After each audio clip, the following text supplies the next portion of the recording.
Assalamualaikum warahmatullahi wabarakatuh. Waalaikumsalam warahmatullahi wabarakatuh. Alhamdulillahi rabbil alamin wa bihi nasta'inu ala umuri dunya. Wassalatu wassalamu ala asyrafil anbiya'i wal mursalin wa ala alihi wa sahbihi wa man tabi'ahum bi ihsanin ila yaumiddin. Asyhadu an la ilaha illallah wahdahu la syarikalah al-malikul haqqul mubin wa asyhadu anna muhammadan abduhu wa rasuluh shadiqul wa'dil amin. Amma ba'du. Melanjutkan pembahasan kita, di mana sebelumnya telah disebutkan ada 5 waktu yang tidak boleh dilaksanakan sholat, di mana sholatnya itu sholat yang tidak punya sebab. Adapun jika mempunyai sebab maka diperbolehkan. Melanjutkan pada fase berikutnya, qala al-musannif rahimahullahu ta'ala wa nafa'ana bihi wa bi'ulumihi fid dharain amin. Faslun wa salatul jama'ati sunnatun muakkadatun. Salat jamaah sunnatun muakkadatun adalah sunnah yang sangat dianjurkan, muakkadah. Di sini disebutkan lirrijali wan nisa'i, baik itu bagi laki-laki ataupun perempuan. Hanya saja kalau laki-laki itu di masjid, sedangkan perempuan itu boleh di masjid tapi lebih baik di rumah saja, atau kalau di pondok ya di pondok saja.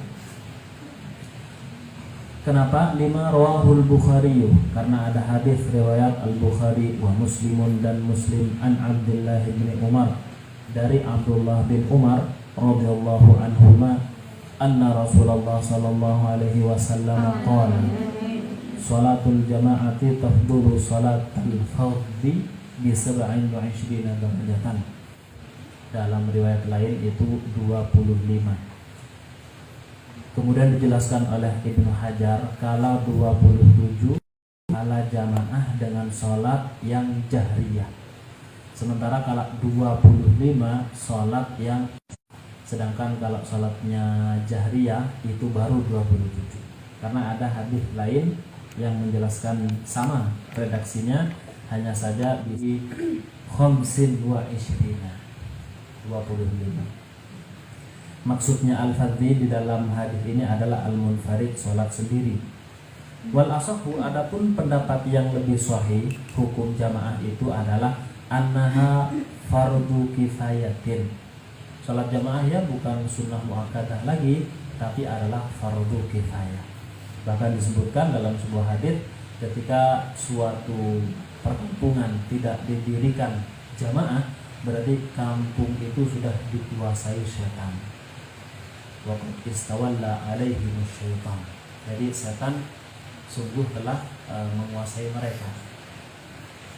Ini adalah fardu kifayah. Tentunya fi haqqir rijalil muqimin, yaitu bagi orang laki-laki yang sudah bermukim, bukan sedang perjalanan. Bihaitsu yadhharu syi'aruha, sekiranya nampak syi'aruha, syiar salat berjamaah. Jadi harus nampak memang dalam satu perkampungan itu. Kenapa kok begitu? 5 rawahu Abu Dawud wa sahahahu Ibnu Hibban. Karena riwayat Abu Dawud yang disahihkan oleh Ibnu Hibban, ma min thalathatin fi qaryatin aw badwin, tidaklah dari 3 kelompok manusia fi qaryatin yang ada dalam satu desa, aw badwin atau dalam satu perkampungan badui. Biasanya masih menggunakan perkemahan. Orang-orang Arab itu dahulunya nomaden. Nomaden itu berpindah-pindah tempat, tidak menetap dalam, ya sebagaimana kita. Kalau orang-orang Nusantara dulu memang sifatnya menetap. Ketika sudah punya rumah ya di situ sudah. Kalaupun keluar tujuannya untuk kerja saja. Kalau orang Arab, orang-orang Timur Tengah, orang Turki dahulu itu nomaden.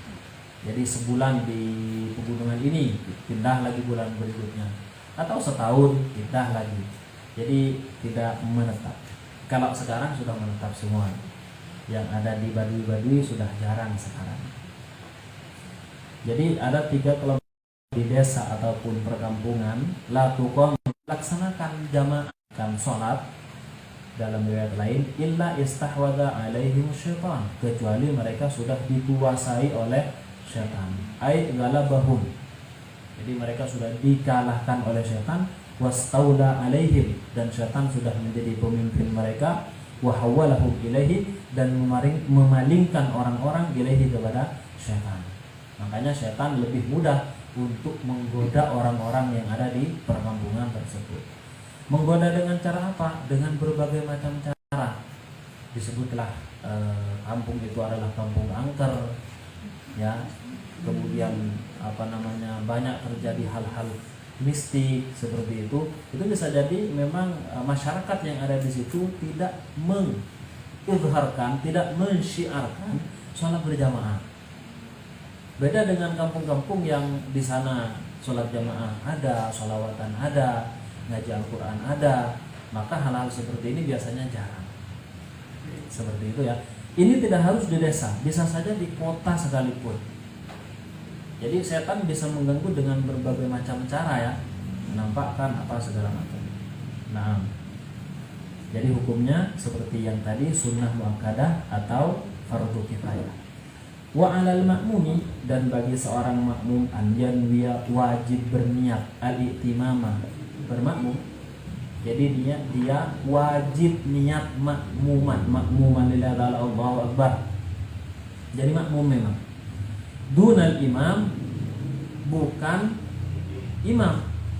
Artinya imamnya tidak perlu niat imaman. Kalau makmum niat imaman ya jelas nggak boleh. Jadi di sini dunal imam, tidak begitu hukumnya sang imam. Jadi imam itu tidak wajib mengatakan imaman Allahu akbar, nggak wajib. Misalkan saya jadi imam di sini, kemudian dia usolli maradul maghribi salatha raka'atin, ya, imaman itu nggak perlu, langsung Allahu akbar. Hanya saja agar si imam mendapatkan pahala jamaah, maka dia harus niat imaman. Kalau tidak berniat imaman, ya kan, maka dia tidak mendapatkan pahala berjamaah. Kenapa? Innamal a'malu binniyat. Ya, salahnya dia sendiri tidak berniat imaman. Tapi apakah sholat si makmum itu sah? Beda dengan makmum yang kemudian tidak mengatakan makmuman, lalu tiba-tiba dia sholat di belakang orang yang sholat maghrib, Allahu akbar, tanpa ada niat menjadi makmum, kemudian ikut, tidak sah. Tidak sah. Karena kenapa? Dia tidak mengikatkan dirinya dengan sang imam, dengan makmum, padahal dia tidak berniat. Nah, ini jelas tidak sah. Makanya di sini wajib atas makmum untuk berniat makmuman, bi anyan wal i'timam. I'timam itu ya niat makmuman itu. Dunal imam, tidak begitu hukumnya bagi sang imam. Memang ada dikecualikan. Ada 2 yang dikecualikan. Yang pertama, sholat Jumat. Sholat Jumat imamnya harus imaman, harus niat imaman. Ya, kalau tidak niat imaman, maka Jumatannya tidak sah. Lalu bagaimana si makmum? Ya, apakah tahu imamnya itu niat imaman atau tidak? Ya, kalau imamnya menjaharkan niat, sebagaimana sebagian kelompok, ya kan, imaman Allah. Bagaimana kalau kemudian dia memelankan suaranya ketika berniat, atau cukup dalam hati saja, karena tempatnya niat memang di dalam hati, ya kan? Nah, di sini kemudian berlakulah husnul dzan.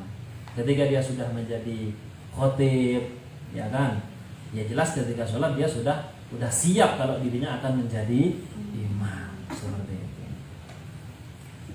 Nah, jadi begitu ya. Terus liyasihha iktidauhu, agar sah kemakmumannya itu. Jadi dia mengikuti sang imam agar sah, harus ada niat makmuman.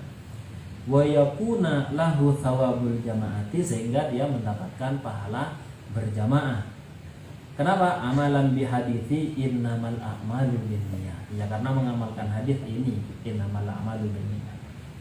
Selanjutnya, wa yajuzu, dan boleh an ya'tamma, untuk bermakmum al-hurru, orang yang merdeka, bil abdi, kepada seorang budak. Jadi budaknya yang jadi imam, makmumnya orang merdeka. Misalkan Salim, ya, Salim dia adalah minas sabiqinal awwalin. Dia dahulunya adalah budaknya Abu Hudzaifah. Nah, Abu Hudzaifah sudah biasa bermakmum kepada Salim, di mana saat itu Salim adalah seorang budak sebelum dia dimerdekakan dan kemudian diangkat menjadi anaknya. Seperti itu. Misalkan juga Bilal bin Rabah. Beliau itu walaupun budak termasuk orang yang mula-mula masuk Islam dan berdakwah kepada orang yang merdeka sekalipun. Jadi ada beberapa orang yang merdeka makmumnya ya kepada Bilal, padahal status Bilal saat itu menjadi budak. Nah, ini merupakan dan tidak diingkari oleh Rasulullah. Nah, itu merupakan hadis yang mana adalah takrir, karena hadis itu ada menjadi dalil bahwa itu boleh. Ini seumpama ada budak di zaman ini. Apakah ada? Insya Allah ada suatu saat. Karena ketika Islam sudah menguasai seluruh dunia sebelum terjadi kiamat, bahwa Islam akan masuk sebagaimana matahari masuk ke celah rumah. Jadi tidak ada rumah di dunia ini yang kemudian tidak dimasuki matahari. Islam itu akan masuk seperti itu katanya nanti di akhir zaman. Nah, di saat itulah kemudian budak akan ada. Dan budak itu ada diantaranya adalah karena peperangan. Sebagaimana kita tahu bahwa Al-Imam Mahdi, yakni Mahdi Al-Muntadhar, pada saatnya nanti akan menguasai dunia dan menggunakan hukum Islam. Seperti itu. Apakah Indonesia ada? Allah alam, nggak tahu juga kita. Apakah kita nutup? Allah alam. Mungkin cucu-cucu kita atau cicit-cicit dari kita semuanya. Nggak ngerti. Yang jelas hadis sahihnya menjelaskan bahwa Islam akan kembali menguasai dunia. Dan seperti dulu nggak ada lampu lagi. Lampu nggak ada, listrik nggak ada, sepeda motor, mobil, semua akan menjadi bangkai. Jadi sebagaimana Rasulullah bersabda bahwa kalian akan sama zamannya, nanti di akhir zaman kalian sama zamannya dengan kita.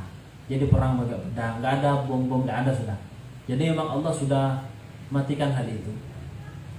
Dengan cara apa? Allah yang Maha Kuasa. Itu adalah hal-hal yang gaib yang kita tidak tahu.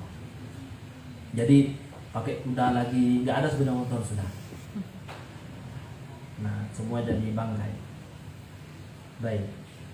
Jadi boleh ya seorang merdeka makmum kepada budak. Wal baligu bil murahiki, dan boleh orang yang balik bermakmum bil murahiki kepada orang yang hampir balik.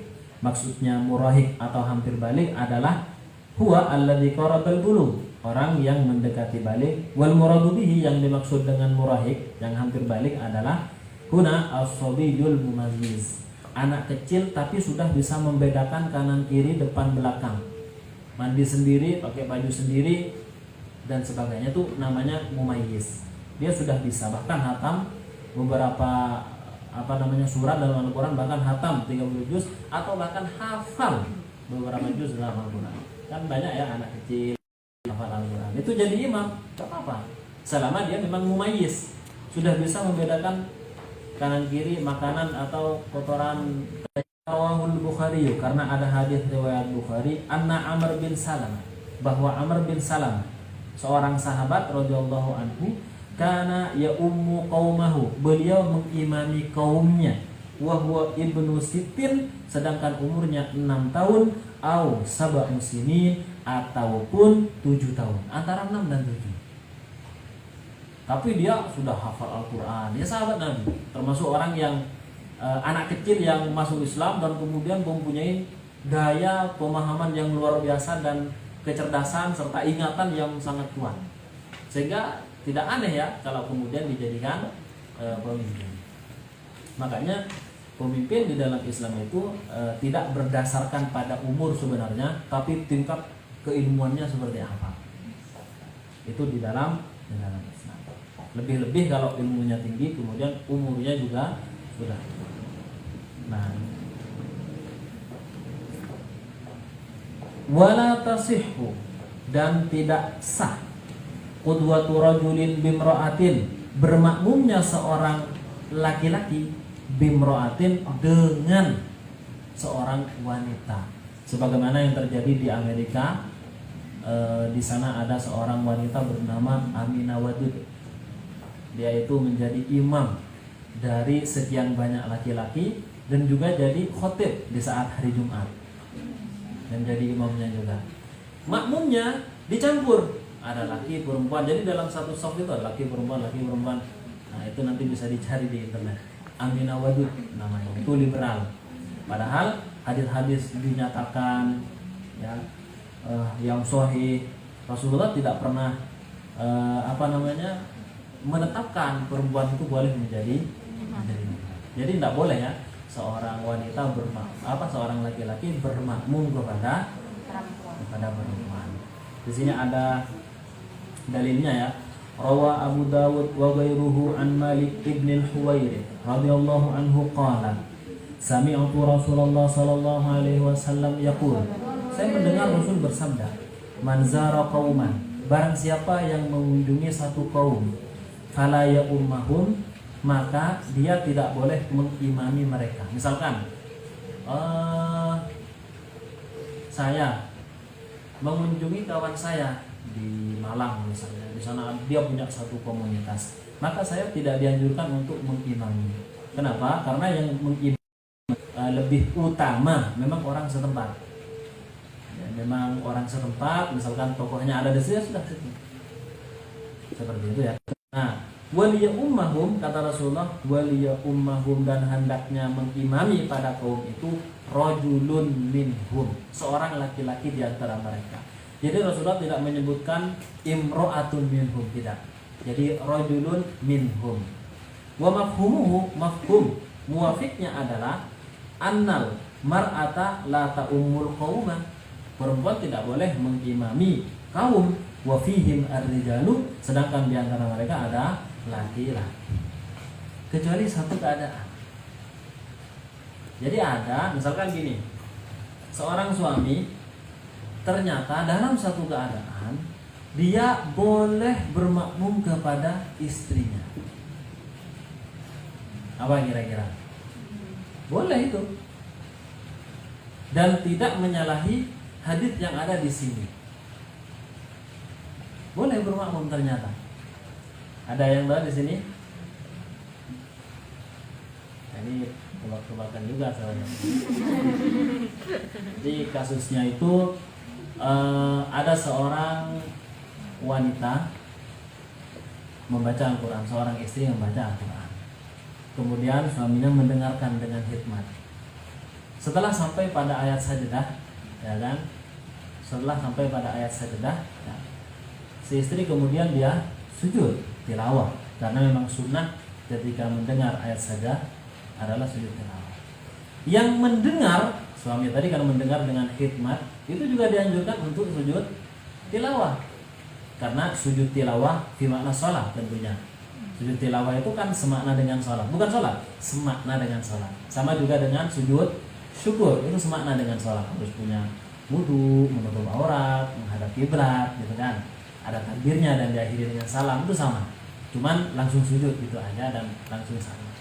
Nah, ternyata si istri sujud tilawah, maka suami juga dianjurkan, disunnahkan untuk sujud tilawah. Nah, konteksnya sekarang suami bermakmum pada istri. Tapi dalam pengertian seperti ini, bukan pengertian sholat yang sedang kita bahas. Seperti itu ya. Nah, jadi di sini tebak-tebakan. Nah, tapi memang seperti itu hukumnya. Baik. Nanti dibikin pertanyaan. Bolehkah seorang suami bermakmum kepada istri? Ternyata di dalam syariat Islam ada sebagian kasus diperbolehkan. Orang bertanya-tanya, apa itu ustazah?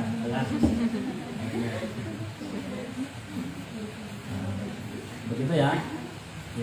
Kemudian selanjutnya wala qari'in bi ummiyin, dan tidak orang yang qari bacaannya bagus.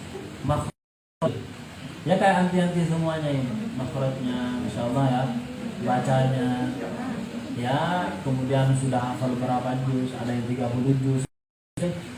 Selesai kalau kemudian bacaannya masih kurang gitu kan. Biasanya sama musabahnya ini kurang, ini diperbaiki lagi, nggak dinaikkan gitu kan.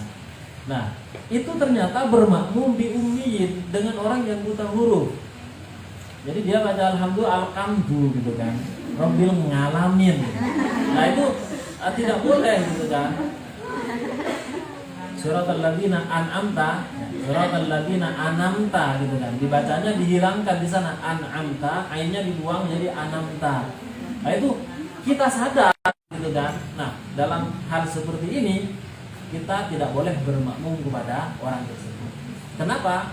Bisa tidak sah sholatnya kita. Kalau sholatnya orang yang alhamdulillahirabbil alamin, terus suratal ladzina an'amta itu gimana?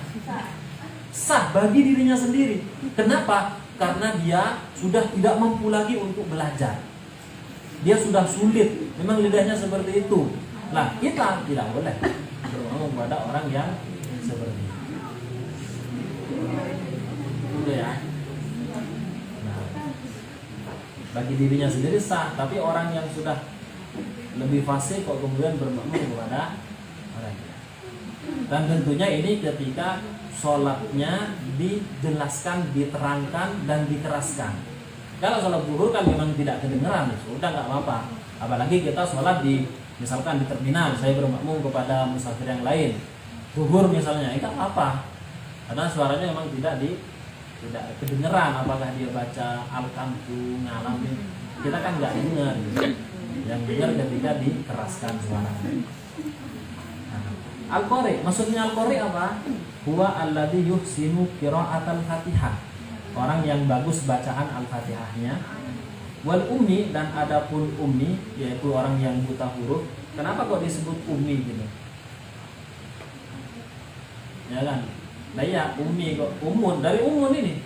Dari umun memang. Dari lafaz umun yang artinya ibu. Dan Rasulullah juga mempunyai sifat ummi. Dan orang Arab secara umum dulu memang ummi, buta huruf. Cuman masalahnya kenapa kok harus ummi gitu kan? Kenapa kok misalkan la yaqra wa la yaktub misalnya? Kan begitu. Nah, ternyata ummi ini maksudnya ketika disifatkan kepada orang yang tidak bisa baca dan tulis adalah dia dinisbatkan kepada ibunya. Seakan-akan dia anak kecil yang baru lahir.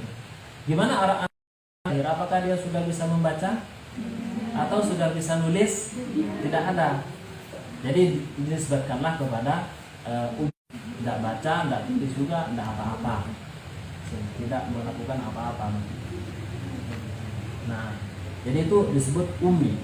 Apa ummi? Huwal ladzi yukhillu biharfin minha, yaitu orang yang merusak satu huruf dari Al-Fatihah. Ya tadi itu an'amta dibaca anamta. Begitu ya. Walam tasihha al-qudwatu bihi. Tidak sah nanti kita bermakmum kepada orang tersebut. Kenapa? Li anna qira'ataha kamilatan ruknun.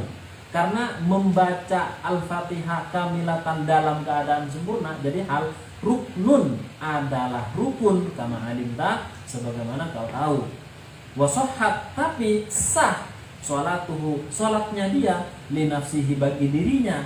Jadi Al-Fatihah bacaannya walaupun seperti itu, ya sah, bagi dirinya sah. Kenapa? Daruratan, ini sudah darurat bagi orang itu. Li adami qudratihi ala ta'allumi, dia tidak mampu belajar, sudah tua misalnya, memang lidahnya sudah kayak itu orang Jawa atau orang Madura yang memang orang pelosok sehingga sulit pengucapannya. Nah itu enggak masalah bagi dia sendiri, bagi dirinya sendiri. Cuman kita bermakmum kepada orang itu, ya jangan. Nah di sini kan sudah sempurna semuanya, maka siapapun boleh misalkan jadi imam di kalangan ahwat masing-masing. Nah, wa ayyu mawdu'in shalla fil masjid. Nah ini tentang masjid sekarang, sholat di masjid. Wa ayyu mawdu'in, tempat mana saja. Shalla, dia sholat fil masjid, di masjid. Jadi ada makmum sholat di masjid. Bi sholatil imami, dengan sholatnya imam, yang maksudnya bermakmum pada imam. Fihi, di dalam masjid. Wa huwa alimun bi sholatihi, sedangkan dia tahu bi sholatihi, dengan sholatnya. Ajaza'ahu, maka hal itu mencukupinya. Malam yataqaddam alaihi, selama tidak mendahului sang imam. tempatnya itu tidak lebih maju gitu kan. Ini konteksnya bukan di Ka'bah sebagaimana kemarin, enggak, di masjid biasa. Ternyata makmumnya lebih maju, ada di depan sang imam. Tempat berdirinya itu jelas tidak sah. Seperti itu ya, itu enggak sah nantinya. Wa in shalla fil masjid, ketika dia dan apabila dia sholat di masjid.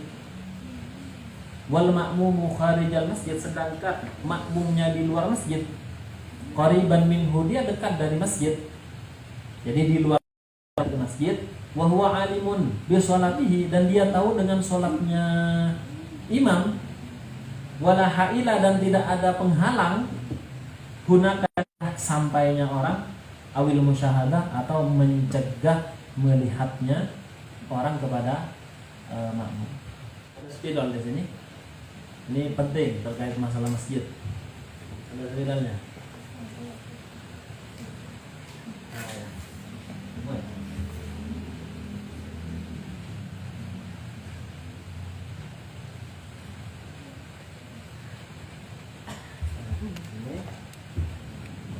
Misalkan masjid,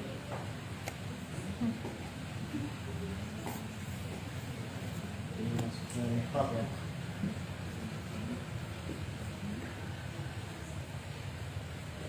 Mihrab.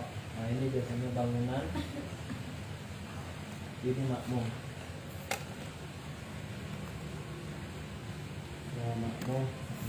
Nah, sini kan di mihrab ini kan tempatnya imam ya. Ini mihrab, tahu mihrab ya? Di masjid itu kan biasanya ada mihrab. Terus imam di sini. Lah, makmum, jelas itu sah, ya kan? Biasanya masjid itu di qo'ahnya, qo'ah itu memang apa? Segi empat di masjid itu kan biasanya ada gini ya. Nah, ini ada pintu. Ini apa namanya? Serambi. Serambi. Ini benar-benar tertutup. Benar-benar tertutup. Kan memang ada dindingnya juga. Pintunya juga ditutup. Cuman dia mendengar, dan itu kan masih masuk dalam kategori masjid gitu kan. Masih masuk dalam kategori masjid karena masih ada dinding di sini. Maka walaupun dia tidak melihat imam, cuman dia mendengar suara imam, maka itu salatnya masih di sini. Maka kemudian di sini ada makmum, melihat kepada imam atau melihat kepada makmum yang bergerak dengan gerakannya imam, maka sholatnya makmum ini walaupun di luar sholat itu sah. Tidak ada penghalang, selama tidak ada penghalang. Kalau ada penghalang, misalkan masjid lalu ada penghalang seperti ini, muter ke sini dulu kan begitu, bisa sampai tapi harus muter lah. Kalau seperti ini sampainya dengan cara muter, maka ini nggak sah.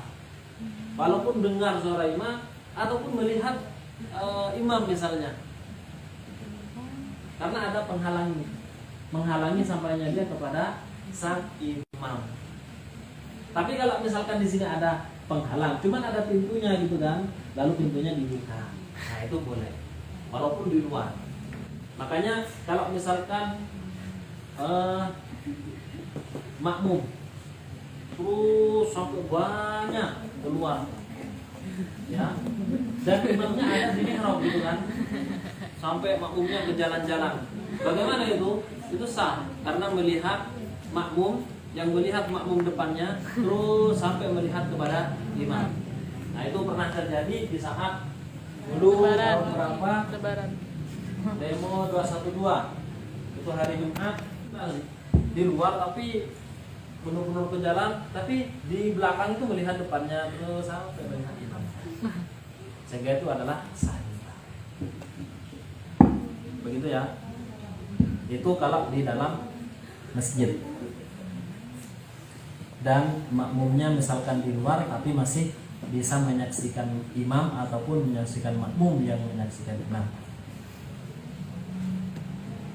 Nah, kemudian masuk pada fasal berikutnya, faslun. Wa yajuzu, dan boleh lil musafiri, bagi orang yang musafir, qasrus salati, mengqasar salat ar-rubaiyati yang bersifat 4, zuhur, asar dan isya. Liqaulihi ta'ala, karena firman Allah Ta'ala, wa idza darabtum fil ardi falaysa 'alaikum junahun an taqsuru minas shalah. Dan apabila kalian bepergian di muka bumi, falaysa 'alaikum junahun, maka tidak ada dosa atas kalian, tidak mengapa, an taqsuru minas shalah, untuk mengkosor salat. Ya, maksudnya salat yang bangsa 4. Darabtum, maksudnya darabtum adalah rawa Muslimun, Muslim meriwayatkan an Ya'la qultu li Umar ibn al-Khattab radhiyallahu anhu. Saya bertanya kepada Umar bin Khattab, wa idza darabtum fil ardi falaysa 'alaikum junahun an taqsuru minas shalah. Lanjutannya, in khiftum ay yaftinakumul ladina, oleh orang kafir. Jadi di sini seakan-akan dalam ayat ini boleh melakukan qasar kalau kalian takut diserang oleh musuh. Nah, ini ditanyakan kemudian kepada Umar. Faqad aminan nas, padahal wahai Umar, katanya Ya'la bin Umayyah, sekarang kan kondisi sudah aman. Nah, jadi bertanya kepada Sayyidina Umar di saat kondisi tidak ada peperangan saat itu. Faqala, Umar kemudian menjawab, ajibtu mimma ajib taminhu, saya juga heran, ajib, merasa heran, takjub. Mimma ajib taminhu, dari apa yang kau herankan. Iya ya, kok bisa begitu ya, padahal sekarang sudah aman. Soalnya di ayatnya itu kan ada lanjutan, in khiftum ayyaftinakumul ladina kafaru. In, itu kan menunjukkan ketika, jika, gitu kan. Lalu akhirnya kata Umar, fasa'altu Rasulullah, saya lalu akhirnya bertanya kepada Rasulullah SAW an dzalika, tentang hal itu. Faqala, kemudian Rasulullah bersabda, shadaqatun tasaddaqallahu biha alaikum faqbalu shadaqatahu. Ini adalah sedekah. Ini khabar dari mubtada yang dibuang. Ini adalah sedekah yang Allah sedekahkan atas kalian, faqbalu shadaqatahu, maka ambillah sedekah dari Allah ini. Jadi jawaban Rasulullah membuat gembira yang bertanya, ya Rasulullah, ini kan konteksnya dulu karena kita takut diserang sehingga akhirnya boleh mengkosor, karena kalau 4 rakaat itu kan lama dibandingkan dengan 2 rakaat. Lalu akhirnya ya berarti ini sedekah dari Allah, dan tentunya Rasulullah tidak akan berbicara kecuali dengan wahyu dari Allah Subhanahu wa taala. Wa ma yantiqu 'anil hawa in huwa illa wahyun yuha. Nah, wa hadza yadullu ala anna qasr sholati, ini menunjukkan bahwa qasar salat itu laisa khassan bi halatil khaufi, tidak khusus di saat takut saja, tidak khusus saat takut. Yang penting perjalanan, lelah ataupun tidak. Jadi misalkan perjalanan ke Sulawesi, dia pakai pesawat jet, di mana itu hanya bisa sampai 1 jam, mungkin 1 jam. Lalu di tengah perjalanan tiba waktunya sholat zuhur, qasar saja sudah. Padahal dia sambil tiduran, ada kasurnya, ya kan, kamar mandinya ada, bahkan air panas sempurna, sholat di atas langit sana gitu kan. Maka itu boleh juga, walaupun tidak melelahkan. Nah, kita dengarkan adzan dulu. Warawa al-Bukhari wa Muslimun an Anas, dari sahabat Anas radhiyallahu anhu qala, shallaitu dhuhra ma'an nabiyyi bil Madinah, saya salat zuhur bersama Nabi di Madinah, 4 rakaat. Wal asra, asar di Dzul Hulaifah, di tempat bernama Dzul Hulaifah, rakaataini, 2 rakaat saja. Saat itu sedang perjalanan menuju suatu tempat dan melewati Dzul Hulaifah. Nah, tiba waktunya asar, beliau qasar di sana. Bi khamsi syara'ita, yaitu boleh bagi musafir 5 syarat. Yang pertama, an yakuna safaruhu fi, jadi berangkat dari Bandung ke Malang bukan untuk menemui pacarnya. Ya kan? Kan ada karena online gitu ya, janjian misalkan di Facebook atau apa, akhirnya dia beda kalau misalkan ke sana tujuannya melamar. Melamar yang lain lagi, syar'i, lamaran yang syar'i memang tujuannya ta'aruf yang syar'i. Karena sudah, kalau memang serius dengan anak, silakan akhi datang ke ayah saya. Siap ukti gitu. gitu kan. Nah, dalam hal ini kan tidak maksiat ya, artinya memang serius dia berangkat. Tapi kalau memang sejak awal dia pacaran, lalu akhirnya dia ingin ketemu dan segala macam, dia datang jauh-jauh, nah ini tentu dalam rangka maksiat, ya jelas tidak diperbolehkan. Maka nanti nggak boleh kosor, nggak boleh menjamak juga, yaitu zuhur dengan asar misalnya, itu nggak boleh juga. Kan saya perjalanan, walaupun perjalanan tapi dalam rangka bermaksiat. Dan hal-hal yang lain, untuk membegal misalnya, kan bisa aja kan. Kasus begal-begal itu kan bukan orang Jakarta asli misalnya, itu datang ke sana dan yang lain. Kalau untuk kerja gimana? Tidak apa-apa, karena kerja tidak maksiat. Ya kalau kerjanya haram kembali lagi maksiat juga. Nah, kalau hanya jalan-jalan bagaimana? Saya ini jalan-jalan ini. Ya kalau memang jelas tujuannya kemana gitu kan. Beda kalau orang jalan-jalan nggak jelas tujuannya, ya nanti ada yang tidak memperbolehkan gitu kan. Mau kemana? Gak tahu Pak, pokok saya naik kereta api gitu. Nah itu nggak boleh, nggak jelas tujuannya. Tapi kalau mau kemana? Saya mau ke Banyuwangi misalnya. Ke siapa? Ada teman di sana. Di mana rumahnya nggak tahu juga, pokoknya ada teman. Nah kan, tapi jelas ada teman, nah itu boleh.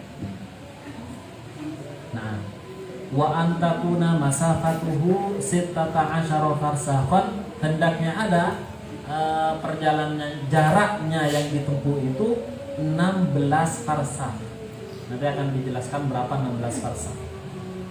Rawa al-Bukhari ta'aliqan fi taksiris shalah. Bukhari meriwayatkan dengan hadis mu'allaq di dalam masalah mengqashar salat ini, bab kam tuqshar salatu, berapa jarak salat kemudian diqashar. Wa kana Ibnu Umar wa Ibnu Abbas, keduanya ini yuqassirani 16 farsakh. Berapa itu 16 farsakh ataupun 4 burud? Wa tusawi 81 kilometer takriban.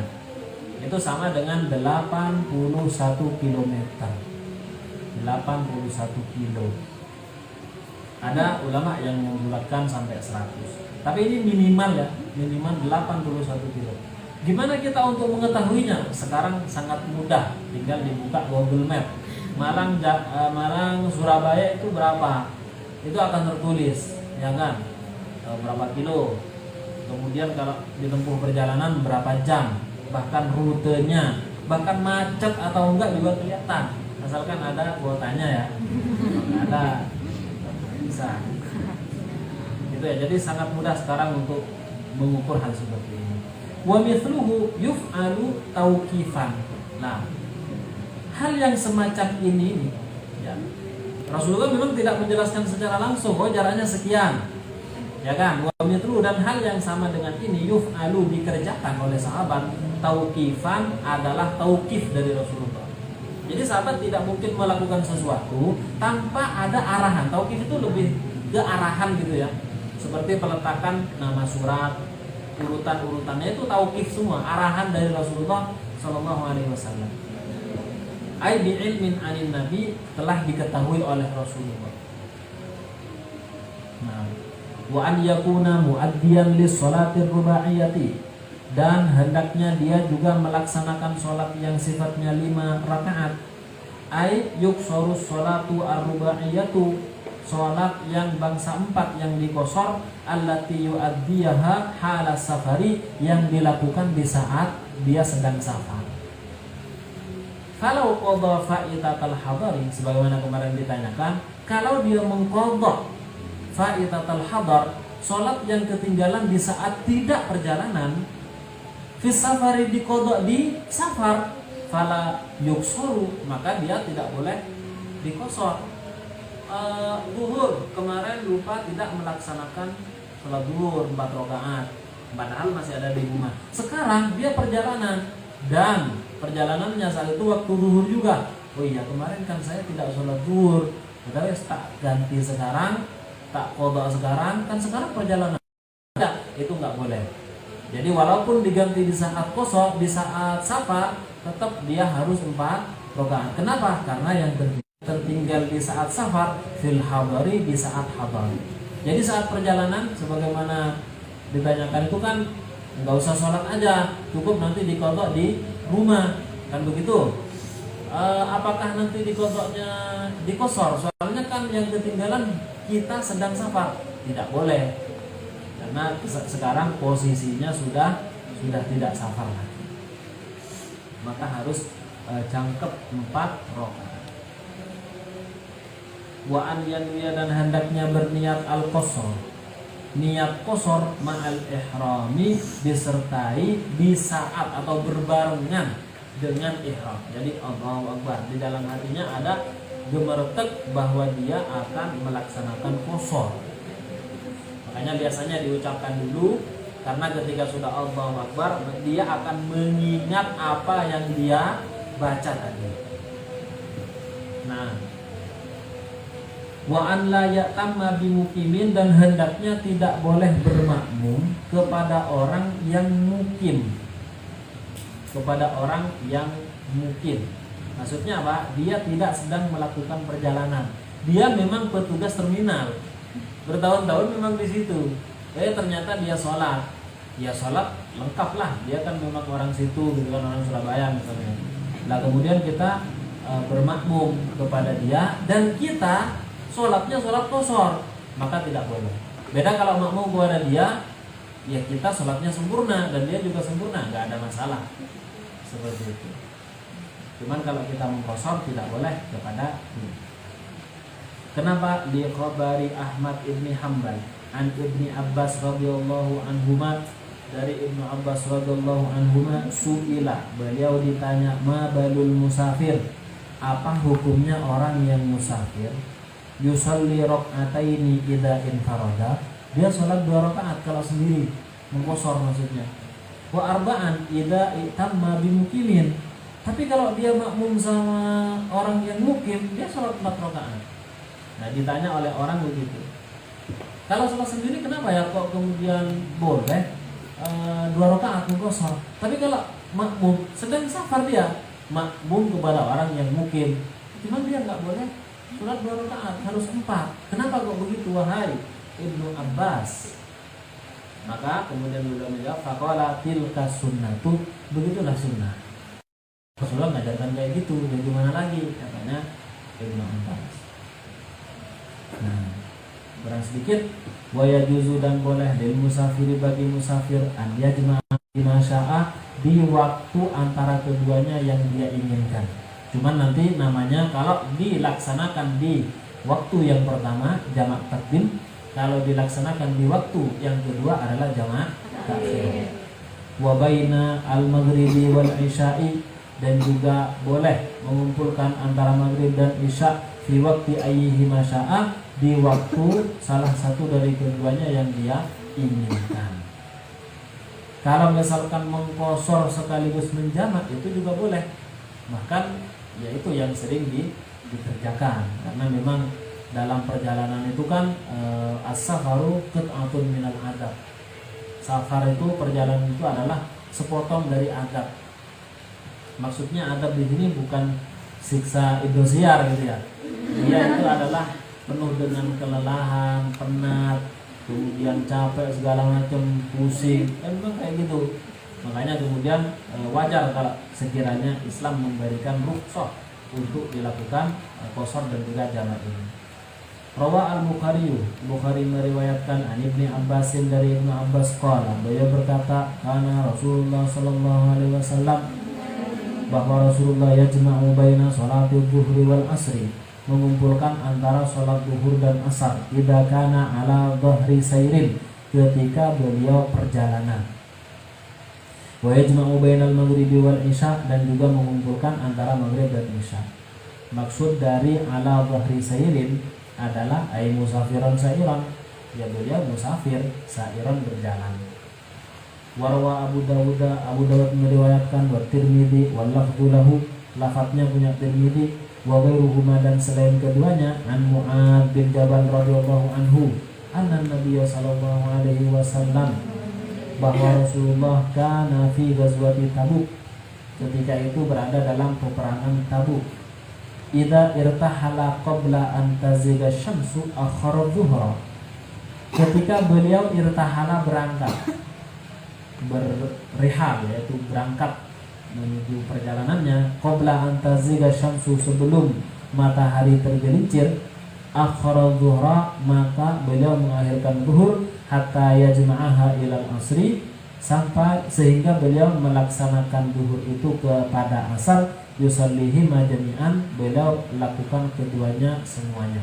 Jadi kalau berangkat sebelum zuhur nanti beliau jamaah takhirnya asar. Wa idza irtahala ba'da zaygi syamsi, kalau berangkatnya setelah masuk zuhur, setelah tergelincir matahari, shalat zuhra wal asr.